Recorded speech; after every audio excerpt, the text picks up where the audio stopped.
Deixa eu ver se tá na hora. Tá na hora da confusão. Candidato. Se você errar todas as vezes, não vai te dar problema, tá? Fica à vontade para errar. Você me rebaixou agora porque eu tô falando que eu posso ser um candidato a presidente no futuro. Vocês estão querendo colocar a gente que não serve para vereador. Mas só uma correção. Eu não sou coach. Acho que a imprensa insiste nisso aí. A partir de agora, quem falar isso é fake Mas news. é conhecido assim, Não isso. sou- Então vamos rever. Como é que a Candidato, gente você sabe classifica? que eu tinha essa pergunta para você. Vamos porque lá. a gente entrevistou aqui o prefeito, Ricardo Nunes, o candidato Boulos, o deputado Boulos, e eu vi em outras declarações, enfim, sempre que se referem a você, falam o coach, nem se adicionando, falam o coach. O que significa? Isso é uma coisa que... E agora você corrigiu, não sou coach. O que significa coach? Assim, é uma coisa ruim ser coach? Não, é assim. Hoje as pessoas elas falam que são qualquer coisa e se elas se considerar ser qualquer coisa, você tem que aceitar calado. Né? A gente está nesse mundo. Agora, eu não respondo por essa qualificação, não exerço essa função. Eu sou investidor, já publiquei mais de 60 livros, sou CEO de um grupo de mais de 40 empresas, que eu sou majoritário nelas. E essa pegação no pé sobre o coach, na tradução do inglês para o português, nada mais é que treinador. Só que coach é uma profissão, eu não exerço essa profissão. E por que eles chamam assim? Mas a pessoa, por exemplo... Quando que isso começou? O Guilherme Boulos, por exemplo, me chamou de coach e picareta, duas coisas que eu não sou. Mas o fato dele me chamar só vai reverberar na cabeça das pessoas que têm a mesma frequência que ele. Se o mundo inteiro me chamar de qualquer coisa, não vai mudar a minha identidade, a minha realidade. Eu só estou falando para vocês, inclusive você me deu de presente agora, e agradeço e vou ler os livros de vocês, da My News, e um deles lá é sobre fake news. E quem continuar falando isso está dando notícia falsa. Agora, como é que classificamos as suas orientações feitas aí através de vídeos que ajudam os empreendedores? Como é que se classifica? Você pode chamar, por exemplo, você pode chamar de mentor, mas aí você vai falar que o cara que está no jornalismo dando instrução, você vai chamar ele de coach. Coach, na profissão, é alguém que faz perguntas e nessas perguntas extrai ações das pessoas. Eu não exerço essa profissão. E eu tenho corrigido sempre as pessoas, eu sei que é uma insistência. Eu tenho um vídeo no Instagram com 56 milhões de visualizações, onde o pessoal da Globo, né, de forma deselegante, fala que eu produzi uma fake news ali, que eu já comprovei que aquilo ali não existe. E aí eu falo, se fosse tão informada, pelo menos saberia que eu não exerço essa profissão. Agora tem muita gente que quer ser coach pelas redes sociais, é isso. Então, não é uma forma de tratar de forma errada. Não é qualificação. Não é qualificação minha. Isso mostra a desinformação no país. Perfeito. Não tem nada contra. Poderia ser numa boa, mas eu não exerço isso. Agora, é um empresário, é influenciador digital, que quer agora ser político. E já tentou, já foi candidato a deputado, foi eleito. A eleição foi barrada sob a justificativa de falta de documentação, mas teve uma votação expressiva. Já se cogitou seu nome até para a presidência, quando se falou da inelegibilidade do ex-presidente Bolsonaro, e agora possível candidato, pré-candidato à Prefeitura de São Paulo. Qual o seu objetivo? Meu objetivo é servir. Eu acho que tem uma fase na vida das pessoas que conseguem prosperar muito, que ela não acorda mais com desejo de comprar coisas. Você vai ver que a maioria dos bilionários do mundo, eles querem doar o dinheiro. Perde um pouco esse sentido de, qual que é o desejo em querer comprar alguma coisa, né? Eu fui picado por o espírito público em 2019, no final do ano. Eu tive em Luanda, na África, e ali eu abracei um projeto, né? Não foi eu que criei, mas eu abracei esse projeto, chama Camizungo. Se quiser ir no YouTube, digitar Camizungo, Pablo Marçal, você vai achar. E ali eu fui, né, servir aquelas pessoas, sentindo meu coração de ir. E aí, na hora que eu estava indo embora, um garoto chamado Paulo, em Angola se fala português, né? São 10 nações do mundo que falam a língua portuguesa. E aí esse Paulo vira para mim e fala assim, você nunca mais vai voltar aqui, né?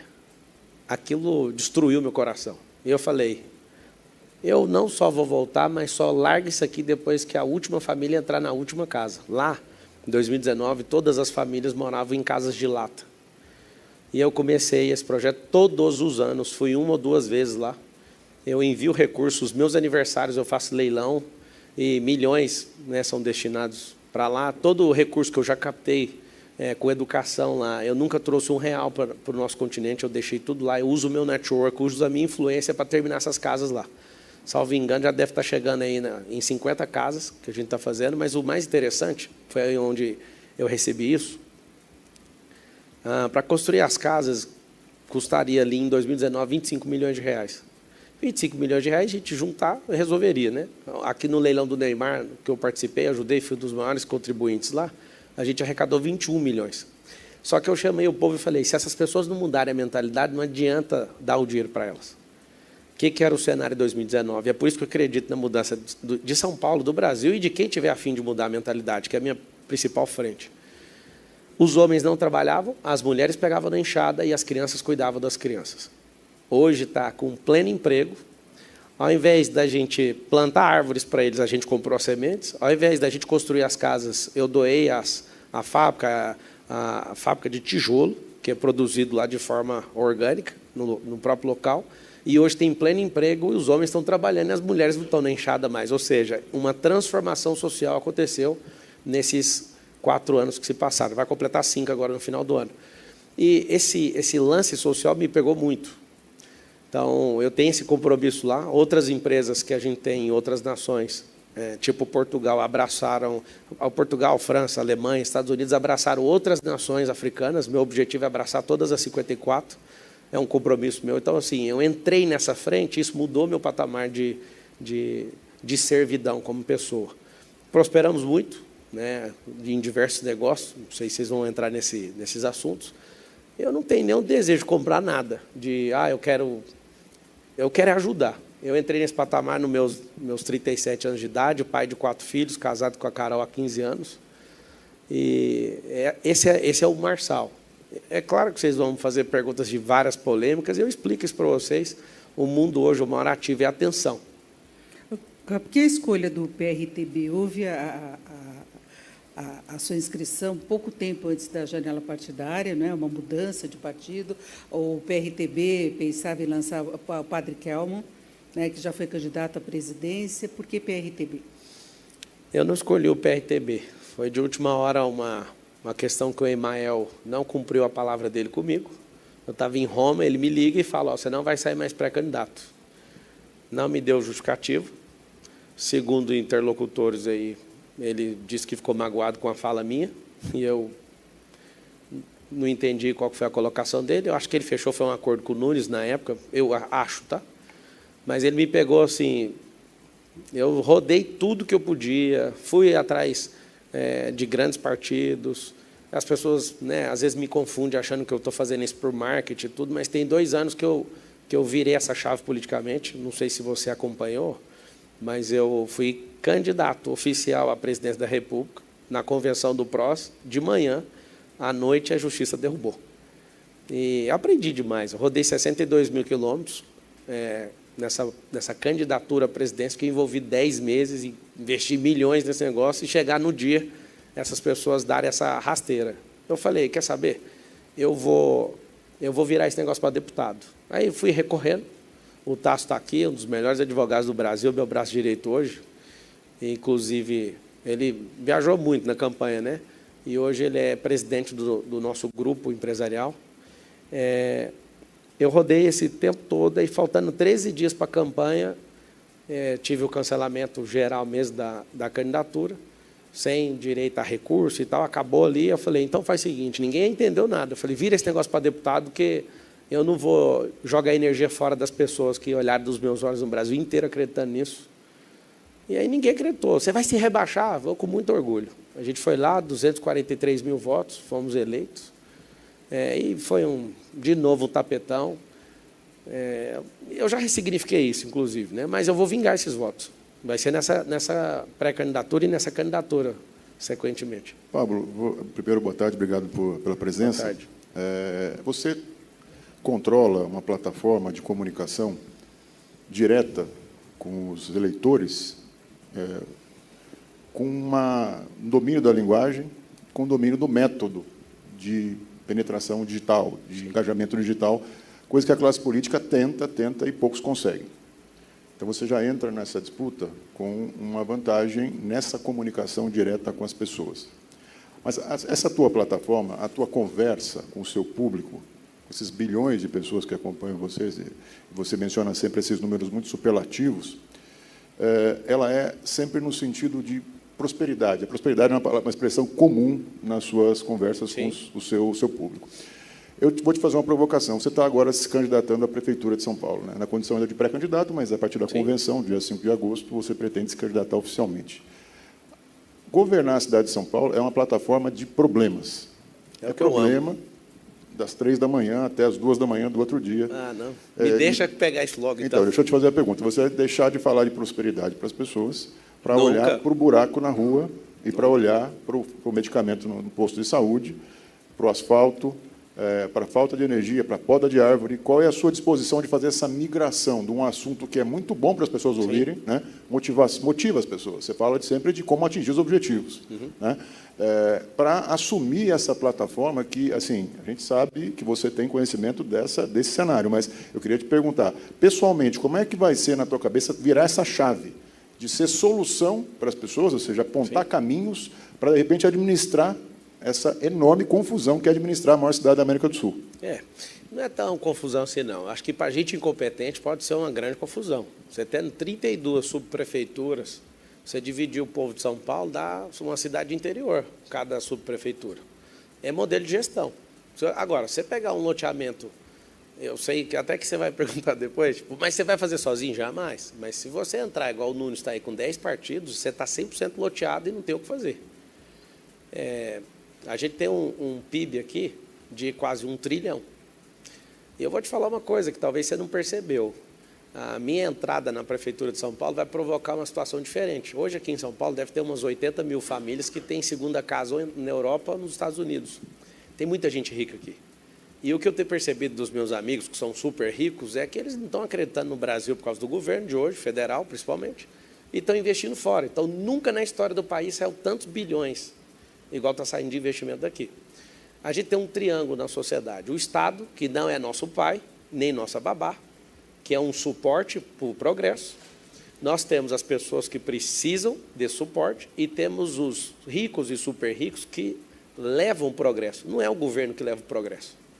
Aí você fala, como assim não é o governo que leva o progresso? Eu te provo, nós temos 21 milhões de empresas no Brasil, algo aproximado. Fecha tanta empresa que nunca esse número dá certo.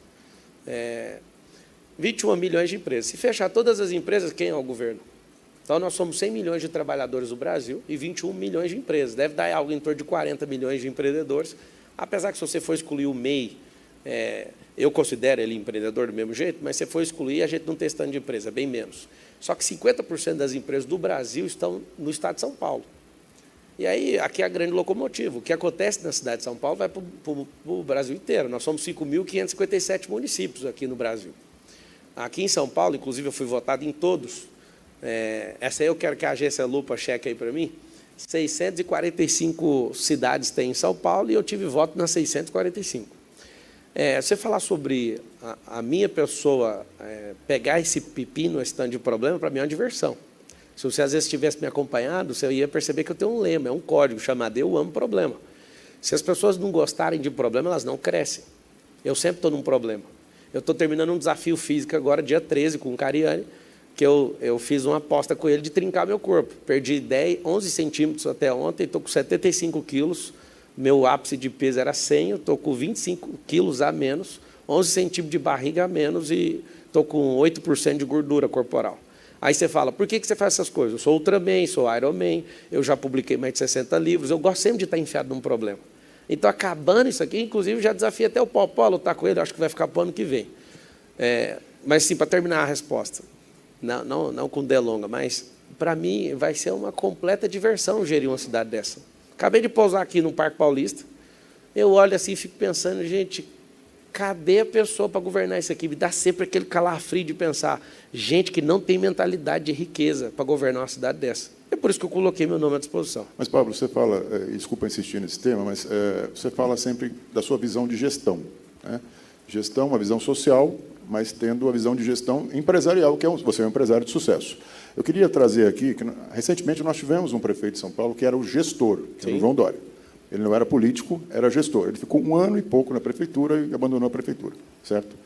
São Paulo tem um pouco de trauma dessa coisa da gestão empresarial, porque quando você chega, senta na cadeira de prefeito, para você comprar uma agulha, você tem que fazer uma licitação. Claro. Então, assim, a mentalidade empresarial dentro do poder público nem sempre prospera, para usar uma expressão que você gosta. Sim. Eu queria saber como é que você trata esse desafio de, assim, a vida toda você sempre foi dono do seu destino, você sempre tomou decisões. Isso aí está tocando meu coração profundamente. Essa lentidão, essa falência múltipla desses órgãos estatais, para mim, Como é que dá para fazer? Como é que dá para quebrar essa lentidão? Tem que ter paciência. O código número 1 de investidor, também sou investidor profissional na Bolsa, é ter paciência. Então, eu também quero ser presidente da República e vou ser presidente aos 60 anos, quando meus cabelos estiverem brancos. Mas o desafio agora é ser no São Paulo. 60 só?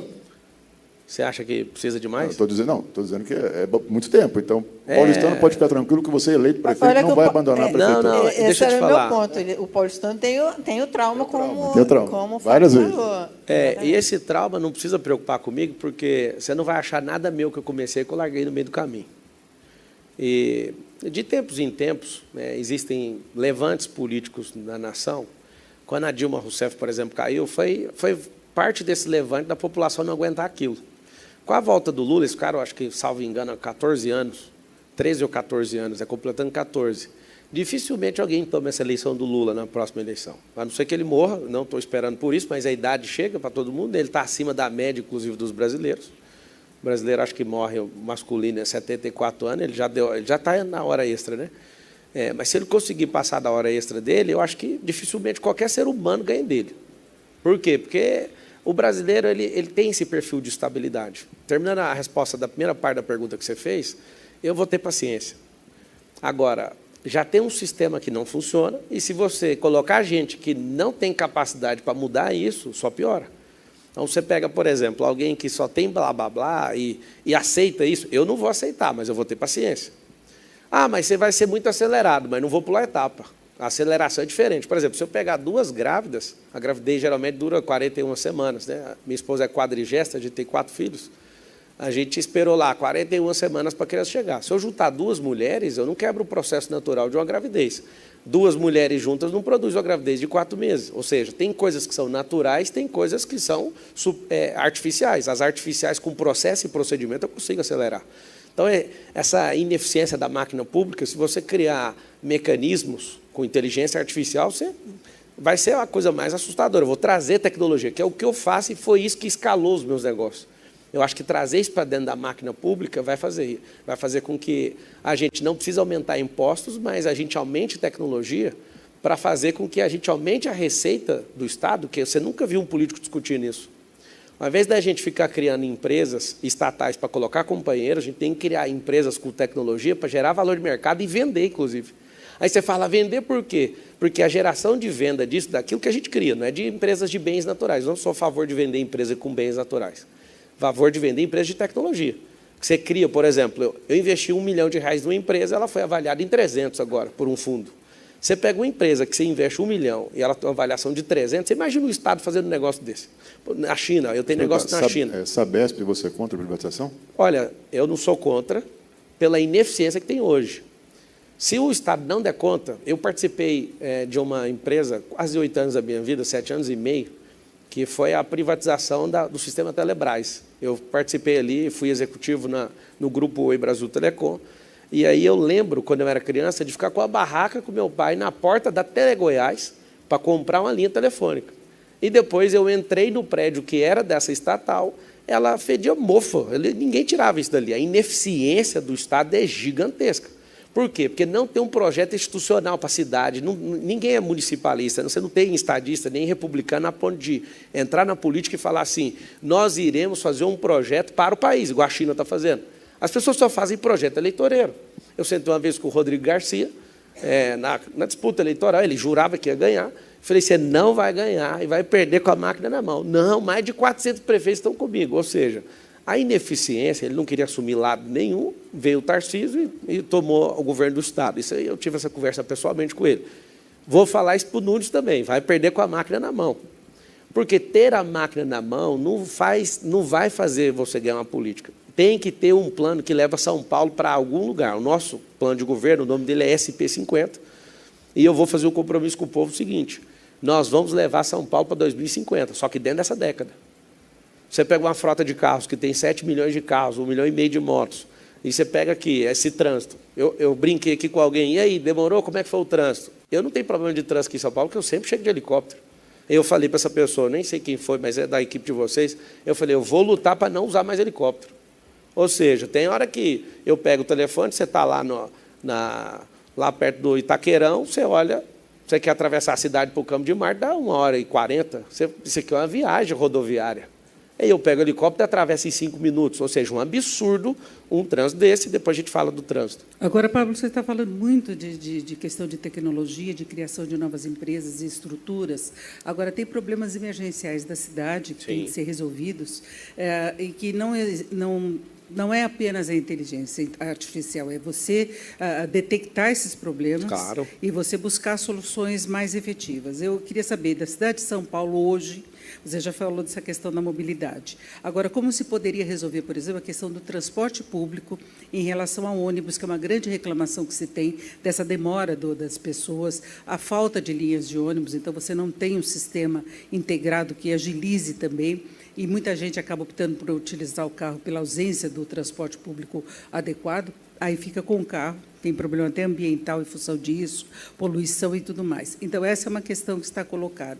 A outra é manutenção das cidades, zeladoria, é questão de árvores, de você ter, agora, preocupações ambientais também, com absorção de chuvas, de você estar preparado para fatores climáticos. Em termos práticos, né, não assim, uma coisa mais distante de criação de empresas, que é essa impressão que me passou.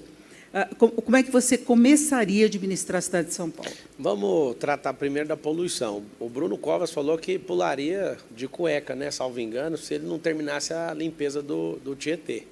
Eu quero pegar essa promessa dele. Eu vou assumir isso aí, que se a gente não limpar, é tão simples fazer isso, mas tão simples. Aí você olhou de um jeito assim, não é possível. Então... Eu já vi várias tentativas na Então, você viu história. tentativa. Eu vou dar um código. Às vezes as pessoas me Muita criticam. gente que prometia e depois não conseguiu. Não promete porque não dá conta de chegar no fim do que fala. E nem sabe as soluções. E aí é o seguinte, como que vai prometer você tendo um caixa de mais de 100 bi, mas já está tudo loteado? Não tem como prometer. Você sabe o que está acontecendo hoje? Eu estou analisando, o programa de governo, inclusive, não vai ter uma linha que não vai passar por mim, vai ser gente técnica que vai fazer, mas assim como nas minhas empresas, as linhas de gastos, eu olho tudo. Eu sou uma pessoa aficionada com progresso. Então, contem comigo nisso. Te dar situações simples aqui. Vamos pegar o trânsito. Por que não tem uma alma decente nesse país para falar assim, libera virar à direita quando o sinaleiro está fechado? Não precisa... qualquer um aqui que já foi nos Estados Unidos já vê que esse negócio funciona há décadas. Aí você fala, isso vai melhorar o quê? Isso pode aumentar até 15% no tráfego do trânsito aqui de São Paulo. Virar à direita com o sinaleiro fechado. Como que é isso? A população que às vezes nunca foi nos Estados Unidos, né? Grande parte da população brasileira nunca saiu do seu próprio município. Nós temos 5.557 municípios, da última vez que eu vi. A grande parte da população nunca saiu do seu próprio município. Então, eu falar um negócio desse parece absurdo. O que é o vermelho? Você chega no vermelho, a faixa da direita, você vai virar à direita. E a gente tem que adequar a cidade para isso também. Não é só falar, pode fazer. E educar as pessoas. Isso vai levar um ano para as pessoas entenderem. Ela precisa parar, olhar e virar à direita. Dá para ir. O que acontece? Situações simples, usando inteligência, pode mudar tudo. Nós temos, acho que 8 ou 9 rodovias que entram na cidade de São Paulo. E aí, quando eu te falei de tecnologia, se a gente fizer uma amostragem de 7 dias, capturando com inteligência artificial, eu falo isso porque eu mexo com isso. Pegando as placas e entendendo o tráfego que entra na cidade de São Paulo, aí eu dou um pulo aqui agora na França e mostro para vocês um modelo. Esse pedágio aqui, para a gente, é inútil. Tem que ter um pedágio que você entra, não paga na hora, mas na hora de sair na rodovia, pelo tanto que você andou, é o que você vai pagar. Então, a gente pegar isso e analisar, não tem como alguém com uma capacidade humana e uma calculadora bater o tráfego de trânsito de 7 milhões de carros. Nós precisamos de inteligência, de robótica, de tudo para ler isso. 9 entradas principais em São Paulo. Você pega ali a Castelo Branco, você pega a Anguera, você vai pegar Imigrantes, você vai pegar Ayrton Senna, você pega tudo que está entrando na cidade. Se você tirar ali uma amostragem de 7 dias, você sabe o que é o tráfego de São Paulo. Aí você pega aquele pedágio, ao invés de cobrar igual para todo mundo, Mas passou, não interessa, andou meia volta. Tem gente que fica doido, ele tem que pagar um pedágio para fazer um retorno. Você faz igual na França. Você entra no pedágio e a intenção da eficiência é fazer ficar mais barato para o povo, não é aumentar o pedágio. Só terminar essa que eu acredito que isso pode resolver um grande problema em São Paulo. E aí as pessoas que não entendem, né, a gente tem governos que se esforçam a não terminar obras. O Brasil hoje tem mais de 120 mil obras paradas, e é de propósito. Não falta dinheiro nessa república. Falta gente que é pau na máquina para pegar e fazer e acontecer. Vai ter o problema de impaciência? Vai ter. Mas é assim. Tem problema de licitação Ministério também. Público, Tribunal de Contas, Ótimo. Câmara Municipal. Como é que você vai lidar com esses três entes? É com enfrentamento ou com diálogo? Nunca, não tem enfrentamento. Porque quando você é antissistema, você às vezes... Eu tem uma sou antissistema? Não, quando você se coloca contra o sistema, eu não sou, não. você tem reações. Né? Não, O não, sistema... quem é antissistema trabalha para o sistema. O Brasil, que eu acredito e que a gente vai conseguir construir, vai levar 50 anos. 50 anos. Não é coisa de eleição, não. O nosso problema é que a gente tem um monte de assaltante entrando, faz o que tem que fazer, vai embora, não termina e vira um caos. A gente tem... Eu estou escrevendo coisas para serem feitas, está aqui no meu celular o tempo inteiro. Então, mas você falou algumas coisas em relação a carro, pedágio, e eu não vi ainda uma coisa prática de São Eu já te Paulo. falei a coisa prática, eu te falei das 9... Transporte é muito público. bom.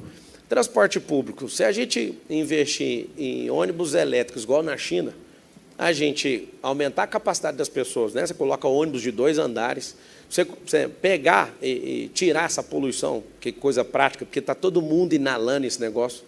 Se você for pegar a poluição aqui no centro de São Paulo, você não vai acreditar. Você pega pela sua... Na hora que você vai tirar essa caraca do seu nariz, se você for para o interior, você vai ver, a mesma pessoa é cor diferente, pela poluição. As 9 entradas, salvo engano, de São Paulo, a gente criar bolsões de carro para interligar com os sistemas que a gente já tem. Pelo amor de Deus, eu não entendo como que não tem um trem-bala aqui nessa cidade até hoje. Como que não tem um sistema rápido para atravessar essa cidade? Por que tem esse tanto de caminhão atravessando a Marginal? Parece que a gente é um povo que aceita idiota governar a gente. Tem tanta gente inteligente para rodar esse tráfego de trânsito aqui.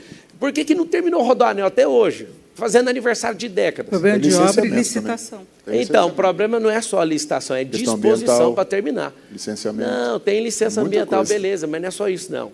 Os políticos profissionais... O político não gosta de inaugurar a obra. Não, ele ama inaugurar a obra, igual o Ricardo está fazendo, só faltando 3 meses. Ele não quer terminar a obra, o prefeito político não, calma, ele quer terminar de uma vez só, gastando 5 bilhões sem licitação, está todo mundo de olho nele, isso aí vai dar problema para ele. Eu achei bonito, eu assisti a entrevista dele, na hora que terminar o mandato dele, ele vai arrumar um problema gigantesco, porque parece que está resolvendo tudo de uma vez para mostrar que ele é bom nisso. Eu vi uma reportagem eu não sei de quem, mas uma pesquisa, há menos de um ano atrás, 77% dos paulistanos acham que ele gasta o dinheiro errado. Mas o que acontece? Juntando o dinheiro no caixa para injetar tudo de uma vez numa eleição. Esse é o modus operandi de todo mundo que é profissional na política. Não faz durante o tempo todo, o cara tem 208 semanas para fazer as coisas, ele faz em 14 semanas, tudo de uma vez, para o povo assustar com as obras. Falar, não, vamos deixar, porque o nosso perfil psicológico é um perfil de estabilidade. As pessoas querem isso. Quanto que você falou em relação ao Ministério Público e tudo, não começa projeto se não tiver alinhamento. Vamos começar na tora para depois o outro ter que bancar isso. A gente não começa sem ter alinhamento. Eu sou 100% a favor de você não começar coisas que vão destruir o meio ambiente. Eu estou te perguntando isso porque eu vi uma entrevista recente sua que você, inclusive, comenta sobre erros que teriam levado Bolsonaro à derrota eleitoral. Sim. E você disse que não vai repeti-los. Não tem como repetir. Você tem consciência de que houve excessos do ex-presidente? Claro. E eu te perguntei, no âmbito municipal, nessa sua relação com o establishment, com as instituições locais. Sim. Que elas estão aí, não é só o fato de você ser eleito que vai deixar de ter um Mas eu te falei que eu não né? sou antissistema. Nós vamos criar um sistema político. Não sou anti nada. Você é um político, então. Agora você é um político... Político vem... Eu gosto de ficar explicando isso, porque o povo, às vezes, pensa que política é um negócio assim assustador. Esse nome vem do grego. Politeia significa organização de cidade. Vou te falar aqui coisas práticas, que às vezes as pessoas não valorizam. Se em 208 semanas, se eu estiver governando essa cidade, não tiver 3 milhões de árvores aqui, isso aqui não for a cidade mais arborizada desse hemisfério sul, eu dou tudo que eu tenho de patrimônio para essas pessoas. Aqui na cidade de São Paulo tem mais de 500 mil de árvores.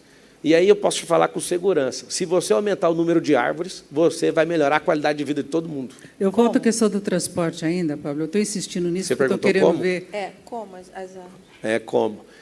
Acho que hoje está plantando mais de 100 mil. O Ricardo entendeu isso e está fazendo acontecer. Inclusive, eu não acho o Ricardo um cara ruim. Eu acho ele um cara bom. Eu só acho que ele não é um cara para o futuro. Ele é um cara muito bom para o passado, e eu acho que ele vai fazer bem essa passagem de bastão para o próximo prefeito, mas eu não vejo ele com esse negócio do futuro. Ele parece um cara muito esforçado mesmo.